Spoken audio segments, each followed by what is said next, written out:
Cette semaine, c'était pas un, mais deux films d'animation qui sont sortis en salle, dont possiblement le film d'animation de l'année. Et on a aussi un autre film qui était un succès sur Netflix qui va peut-être avoir le droit à une suite.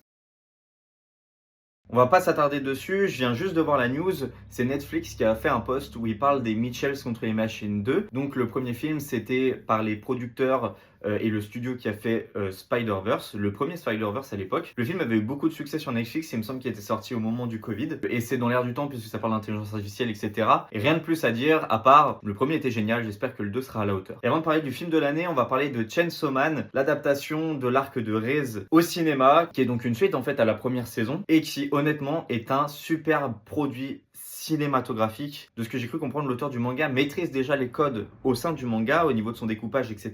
Et en tout cas, la mise en scène, l'histoire, la narration, je trouve que tout est bien. Tout est bon. Moi qui n'ai pas vu la saison 1, qui ne connais pas du tout l'univers, j'ai pu rentrer dans le film, j'ai pu prendre du plaisir à le regarder. Donc je vous conseille vraiment d'aller le voir. C'est mieux de voir la saison 1 pour avoir le contexte, etc.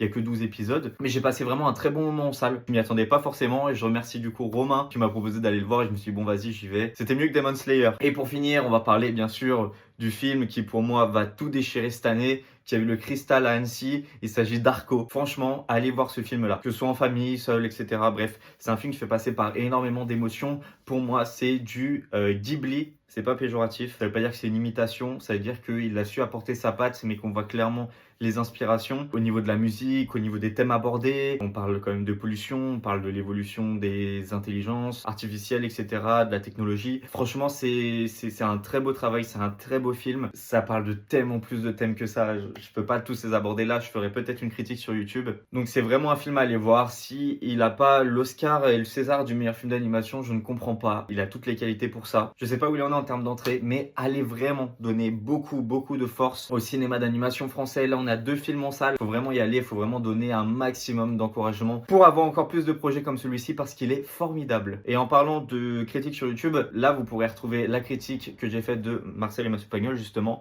Voilà, c'est une vidéo de 10 minutes où je vais un peu plus en détail. Ça prend un peu plus de temps que ce que je faisais dans le dernier Actu Anime. Je vous remercie d'être resté jusqu'ici. J'espère que ça vous a plu. Allez voir ces films-là. Dites-moi ce que vous en avez pensé. Je vous remercie. Je vous dis à la semaine prochaine.